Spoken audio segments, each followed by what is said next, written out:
প্রিয় দর্শক, আসসালামু আলাইকুম। সবাইকে আমার চাটগা কিচেনে স্বাগতম।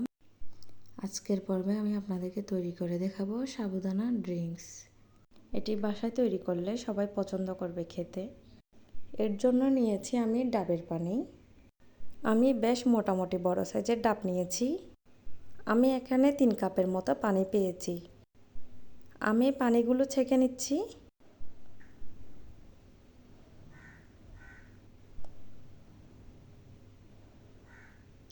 এখন অ্যাড করে দিচ্ছি 1/4 কাপ চিনি অ্যাড করে দিয়েছি। আর দিয়ে দিচ্ছি আগার আগার পাউডার। আমি এখানে 2 teaspoon agar agar powder add করেছি। সব কিছু ভালোভাবে মিক্স করে এখন আমি চুলার জালটা অন করে দিব।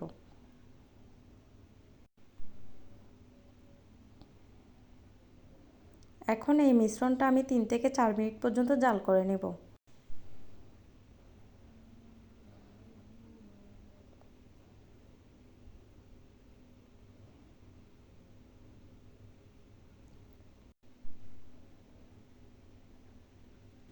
ভালোভাবে বলক যখন চলে আসবে তখন চুলার জাল অফ করে আর এটা অন্য পাত্রে সার্ভ করে নেব। আমি 2টা পাত্রে সার্ভ করে নিচ্ছি কারণ আমি 2টা কালার ব্যবহার করব। প্রত্যেকটা পাত্রে আমি 1 কাপ করে ডাবের পানি দিয়ে দিচ্ছি। আমি এখানে রেড ফুড কালার ব্যবহার করছি।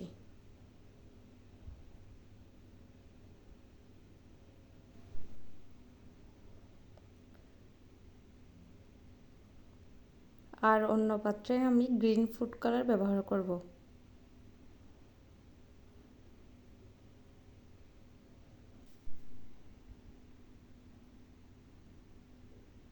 এখন এগুলো আমি ফ্রিজে রেখে সেট করে নিব। এখন একটি পাত্রের মধ্যে আমি পর্যাপ্ত পরিমাণ পানি নিয়েছি। আর পানিতে যখন এরকম বয়েল আসতে শুরু করবে তখন অ্যাড করে দিব সাবুদানা। আমি এখানে 1 কাপ সাবুদানা অ্যাড করেছি।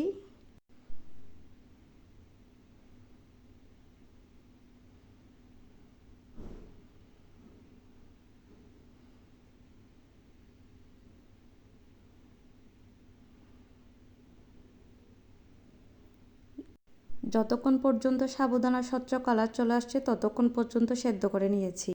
এগুলো সেদ্ধ করতে আমার 10 থেকে 12 মিনিট সময় লেগেছে। এখন একটি স্ট্রেনারে সাবুদানাগুলো ছেঁকে নিয়ে ঠান্ডা পানি দিয়ে ধুয়ে নিব।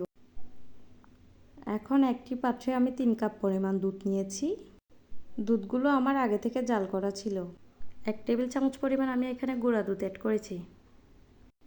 আর হাফ কাপ আমি চিনি অ্যাড করেছি। এখন এগুলো ভালোভাবে মিক্স করে চুলার জালটা অন করে বলক তুলে নেব।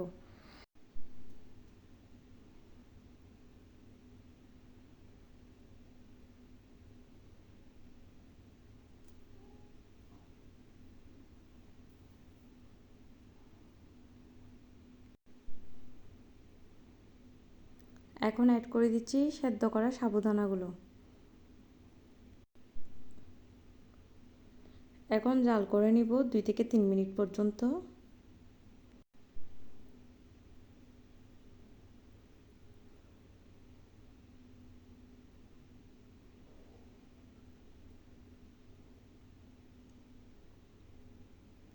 এখন অ্যাড করে দিচ্ছি ডাবের শাঁস, যে ডাব থেকে আমি একটু আগে পানি বের করে রেখেছিলাম।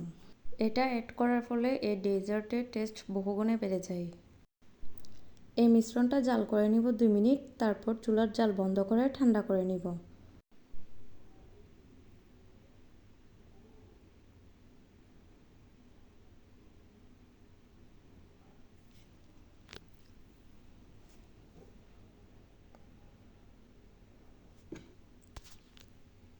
প্রথমে যে জেলিগুলো বানিয়ে রেখেছিলাম সেগুলোও সেট হয়ে গেছে। আমি একটি ছুরি দিয়ে জেলিগুলো কেটে নিচ্ছি।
আর এই দুধের মিশ্রণটাও ঠান্ডা হয়ে গেছে। এখন এই ঠান্ডা মিশ্রণের মধ্যে জেলিগুলো মিলিয়ে নিচ্ছি।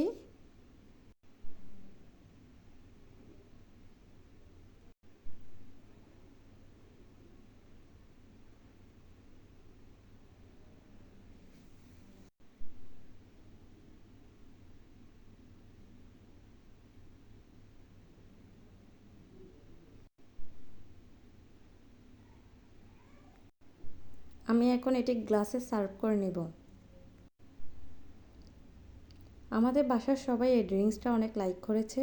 আশা করছি আমার আজকের রেসিপি আপনাদের কাছে ভালো লেগেছে। ভালো লাগলে লাইক, কমেন্ট, শেয়ার করে আমার চ্যানেলটি সাবস্ক্রাইব করে পাশে থাকবেন। ধন্যবাদ সবাইকে।